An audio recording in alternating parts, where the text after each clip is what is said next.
So I headed back to Oklahoma around, I don't know, 9:30. But I stopped there in that Oak Ridge, Texas, and picked me up a 12 pack of Bud Light in the bottles. Back when you could. And I think I might have opened my second one by the time I got to Jamie's house. And didn't take no time. As soon as he seen me pulling up, man, he just come out and got in. And I was driving a 1997 Dodge 1500 four-wheel drive extended cab, and I still hurt. And and let's see, we rode around for a little bit, you know, pulling on that 12 pack. And he asked me if I knew where, by the time that buzz kicked in, he asked me if I knew where to get a joint at, if we go smoke some weed at. And I'm like, yeah, over at my cousin's house. See, you know, different sides of the family. He wasn't related to Jamie, but he was my cousin. That's where we went. And it wasn't far away. Wasn't far from Jamie's house, but anyways, we went up there, and it's maybe getting on 11 o'clock at night. And how long can a 12 pack last two 22-year-old? Or guess we was 23. I was. He wasn't. Damn, there's some mosquitoes here. And wow,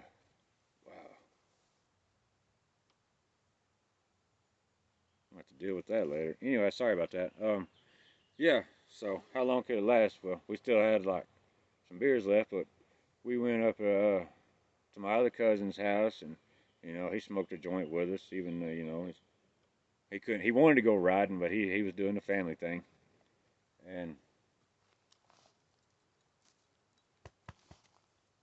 And so after we smoked the weed, we got down to the bottom of Kevin's driveway, and I said, I need a beer. And Jamie's like, yeah. So he turns around and he grabs the box. Last two. I said, well, that's where we need to go, right? I don't know. I don't know what time it is. I don't think it's tomorrow yet, but maybe. Who knows? It don't matter. Not important what time it is. It's late. The beer store opens. Oklahoma sells beer till 2 a.m. That's where time mattered there, right? But so the speed limit is 45 miles an hour. When you're coming out, we came out of Kevin's driveway, and I turned to the left. I'm getting excited. I want to get this right too. I want y'all to understand it, because it's a lot. It's a lot to understand. Otherwise, it wouldn't be worth telling. I mean, I need to paint the picture for you. But so I turned left, and onto a paved road. But here's a big kicker. On the edge of the shoulder, on the shoulder of the road, they've tried patching it with this filler blacktop, and it becomes worse than washboard. It's like something Six Flags would do for people with constipation, But so anyways, we're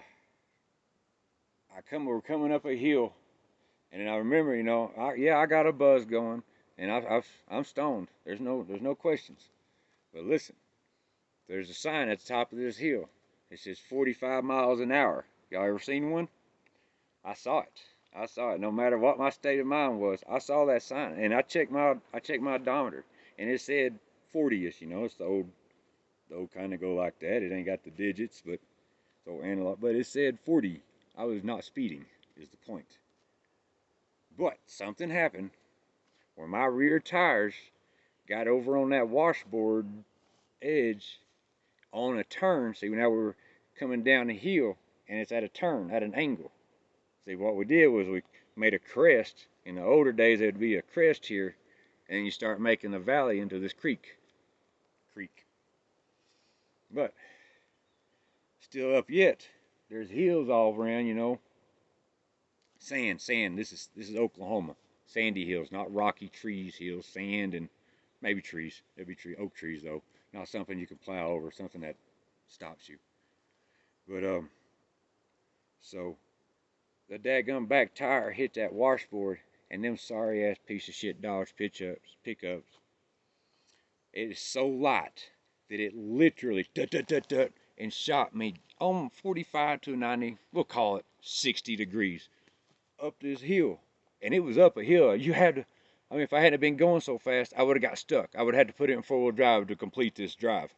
But luckily, I was going about 40 miles an hour. I ain't trying to hit the brakes though, because I'm not trying to get stuck. I know how to drive. Keep that in mind. And but what I do, it's a standard shift, you know, stick shift, manual, whatever you want to call it. Standard is what we call it. And so I just pulled it down, or plot it down into second, you know, try to get some RPMs, and and I knew at the top of this hill, I know where I'm at. You know, this is not some back road or some foreign town like I'm in now. I know where I'm at, and I know the whole surroundings. I know there's a fence up here, and that's what I'm trying to avoid. And I get it, and I'm climbing this hill, but now we're coming down the hill, and you know, man, I'm about even ready to shift gears into third. You understand? I've got it. The truck is under control. But there's that creek. What do creeks and roads have in common? Bridges. Well, my driver's side tires were on. See, it is an old country road, and the barrier for this creek is just cement that's about, you know, that high. You know, you can't easily jump it. It's like a curb, maybe a double curb, but you can get over it. Well, I didn't have to get over it because I came on it. I drove on it, not over it. But my driver tires were what were on it, while my passenger tires, yeah, over here in the abyss. And I had a passenger. This is the scariest. That is the scariest part about it. Really, is I had a passenger. He's still with us, and in mortal form. I don't know. He's a little asshole. He used to be cool, but okay. So the tires, you can, to this day, you can go to that bridge and you'll see a black mark where I finally hit the brakes. Because I remember I said, shit, creek, hang on. Exactly what I told him. I said, hang on, we're going in. And I hit the brakes, I hit the clutch, the brakes, had the steering wheel, and here we go. We started angling, all right? Now this is a bridge, right? It's got to have support. Down below is concrete wall. There's a concrete wall. When we get it, we're about like this. Bam! Probably 25, 30 miles an hour. We hit that concrete wall fast enough to deploy the airbags, I tell you. But we hit that concrete wall, and I remember the airbags coming out, and I was trying to get the hell out the way because I've been hit with one before, so I didn't want to. Yeah, that's right. That's right. All this shit going on, and I'm trying to dodge an airbag. I'm trying not to get hit by the airbag. Uh, that might be some kind of arrogance. I don't know, but I did. I dodged the airbag, but when I did, the impact went ahead and, you know, momentum, you know, energy force, blah, blah, blah, Einstein. And the momentum went ahead and wham! I cocked my daggum head. There's a scar. You want to see it? Yeah, the gear shift knocked me out. That was it. I'll tell you what all happened to Jamie. When the truck went ahead and got all the way over, or, you know, on its completely side down, he went out the window. He should have been a goner, though, right there. We should have landed on him and squished him. But this pickup still ain't fitting, you know, inside the bridge. Like, here's the truck, but here's the bridge. And we're down in the creek right here. Well, the truck right now is too long. It's kind of stuck, so it's got to continue to roll on over into the creek, which it does with me in it. But Jamie's out. He's over here landing. He landed in water. I mean, I can't say he was okay because he wasn't okay. I don't think he's okay today. So I come to, and I'm on my hands and knees, and for some reason I'm just like this on my hands and knees, and there's water rushing, and the interior light of the cab is in my eyes, you know, it's under, water's running over it, and it's in my face. I'm sitting there, and the truck's still running. It's still run, run, run, run, run. I can hear the engine. So I'm having to reach up, you know, and find the ignition because it's in a weird place now. never, never had to do that before. But I found the ignition. I turned it off. Then I said, Jamie. And he goes, yeah. And I said, you all right? He said, I'm alive. Are you? I said, I'm looking for my cigarettes. he kind of chuckled, and I said, man, get out of this water. I said, get up to the road. I'll meet you up there. And I looked around. I found my cigarette lighter and my cowboy hat, but I couldn't find my cigarettes. Really needed a cigarette. And what had happened, how I'm alive, by the way, is the hood of the pickup and the bed of the pickup both landed on the bank of the creek. And if you want to see the size of a creek, you can look at one of my other videos at that river. And that's what kind of creeks we have. But anyways, but yeah, so the cab fit perfectly down into the creek bed to where it was just touching the water so it could flow over into the cab and possibly wake me up. But yep. God be with us, eh? Hang on, ride ain't over. I finally get myself up to the road where Jamie was. There's a climb. I had to climb out, 15-foot drop, by the way. I took a 15-foot drop at 40 miles an hour in a Dodge Ram. But anyways, we get up on the road, and Jamie's like, I mean, there's a house not far. They probably heard a noise. Jamie's like, let's go call the cops. I said, bad idea. We've been drinking. Neither one of us have a driver's license. Let's go back to Kevin's house. So that's what we did. But our adrenaline is flying, all right. Jamie's, he wasn't even thinking straight. Clearly. He clearly was not thinking straight. So, but we take off running because our adrenaline, you know, but by the time we get back up to that top of that hill, you know, we'd slow down to about like this. He said, I think I'm hurt. He said, I'm bleeding, you know. And I said, no, man, it's not blood, it's water, right? Because you were just in a creek. He said, oh, yeah. And then a little bit farther, he said, man, I'm bleeding. I said, I got a lot. I said, oh, you're all right, you're fine. Yeah, he'd gotten some concrete, you know, some road rash. He came out better than me. Apparently, I was bleeding too. That gum gear shit. Like I said, there's a scar. Yep, knocked me out. I had a concussion, apparently. And gave me a concussion. I didn't know. I didn't know at the time. You don't know until like years later, like, damn. You know, if somebody tells you, years later, like, yeah. So, we're not far from Kevin's house now. We're not from the driveway, I mean. See headlights. I'm like, shit, it's the police. But we looked before we dashed into the woods. And we're trying to stay out of jail, too. The truck's a loss, but it's hidden. It's mostly hidden, because, anyway, or it's hidden at night. So, but I looked, and Jamie says, no, that's my sister. And I said, are you sure? He goes, yes, positive. It was a Jeep. It was not the Samurai, Sidekick. A Suzu Sidekick. Yeah. And I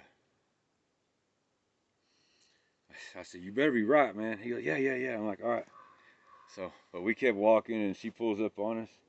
And then she's like, what are y'all doing? And I said, I wrecked back there. Give us a ride up here to Kevin so we can try to figure something out. You know, I needed another, I needed another white male leader here, you know what I'm saying, to progress this and get to fish my truck out of this creek. And so she started laughing at me. She said, whatever, you got that truck stuck. You ain't had it 2 days. That's right. That's not completely true. I had a week. Some people are not meant to have nice things. Maybe you shouldn't ride around drinking. Anyways. Yeah, let that be the moral of the story.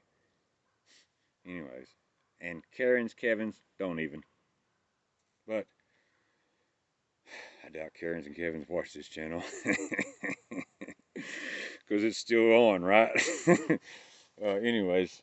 So she's like, no, you got stuck, didn't you? I said, no, I wrecked back there in that creek. And she said, I didn't see it. Were you out of gas?